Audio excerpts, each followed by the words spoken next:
Assalamualaikum warahmatullahi wabarakatuh. Pada kesempatan kali ini, kami dari kelompok 4 akan mempresentasikan tentang konsep kesetaraan gender dalam Islam. Yang pertama yaitu pandangan Islam tentang gender. Pandangan atau keyakinan mengenai gender seringkali dibentuk oleh masyarakat melalui nilai-nilai budaya yang diwariskan dari generasi ke generasi. Namun, dalam ajaran Islam, pandangan tersebut dihilangkan karena Al-Quran menegaskan bahwa tidak ada perbedaan antara laki-laki dan perempuan sebagai manusia.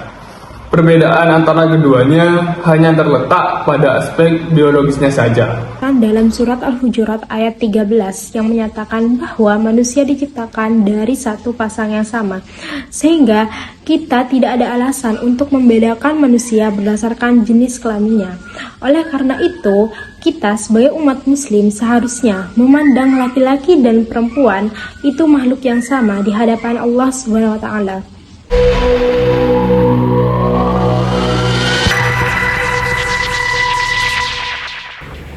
Kesetaraan derajat spiritual. Dalam perspektif Islam, laki-laki dan perempuan memiliki kedudukan yang setara di hadapan Allah Subhanahu wa taala. Tidak ada keunggulan yang melekat hanya karena perbedaan jenis kelamin, karena Islam menegaskan bahwa satu-satunya ukuran kemuliaan adalah ketakwaan. Dengan demikian, setiap individu memiliki kesempatan yang sama untuk meraih derajat spiritual yang tinggi tanpa adanya diskriminasi berbasis gender.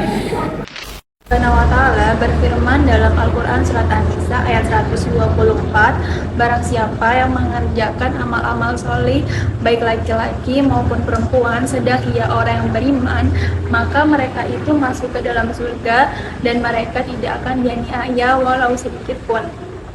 Selanjutnya, dari ayat tersebut kita bisa memahami bahwa laki-laki dan perempuan sama-sama sebagai hamba Allah, memiliki kedudukan setara dan memiliki fungsi ibadah, beriman, dan beramal soleh.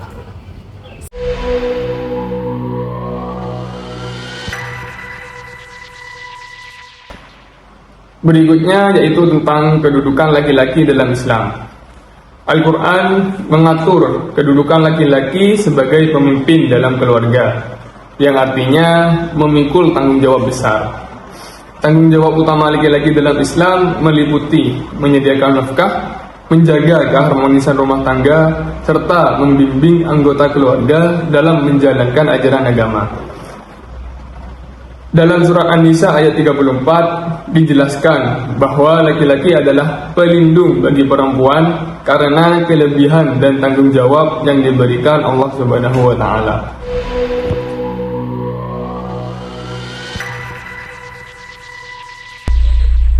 Kedudukan perempuan dalam Islam. Kepercayaan Islam menempatkan perempuan pada posisi terhormat dan penting telah ada sejak ajaran Islam masuk ke dalam tengah-tengah tradisi jahiliyah.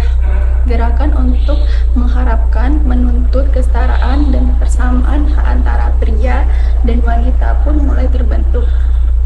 Demikian ini dapat dilihat dari beberapa perubahan yang dibawa Islam ke dalam teks Al-Quran sebagai rujukan utama.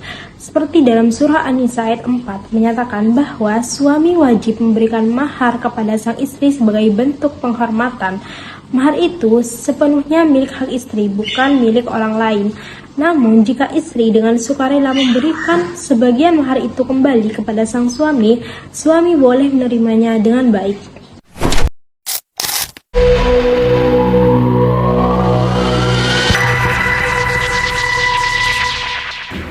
Pembagian peran berbasis keadilan proporsional. Dalam pandangan Islam, peran antara laki-laki dan perempuan didasarkan pada prinsip keadilan proporsional, bukan kesetaraan yang seragam. Islam mengakui adanya perbedaan biologis yang berdampak pada fungsi sosial tanpa menempatkan salah satunya lebih rendah. Konsep kepemimpinan menempatkan laki-laki sebagai pelindung dan pemberi nafkah. Namun, posisi ini bukanlah bentuk dominasi, melainkan tanggung jawab untuk melayani, melindungi, dan memastikan kesejahteraan dalam kehidupan keluarga. Hal ini relevan sebagaimana dijelaskan dalam Quran Surat An-Nisa ayat 34. Selanjutnya, fungsi reproduksi. Perempuan memiliki peran mulia dalam reproduksi, yaitu hamil, melahirkan, menyusui, yang sangat dihormati dalam Islam. Dari sini kita bisa melihat bahwa Islam lebih mengutamakan keadilan atau menempatkan sesuatu pada tempatnya daripada kesamaan angka dan matrix.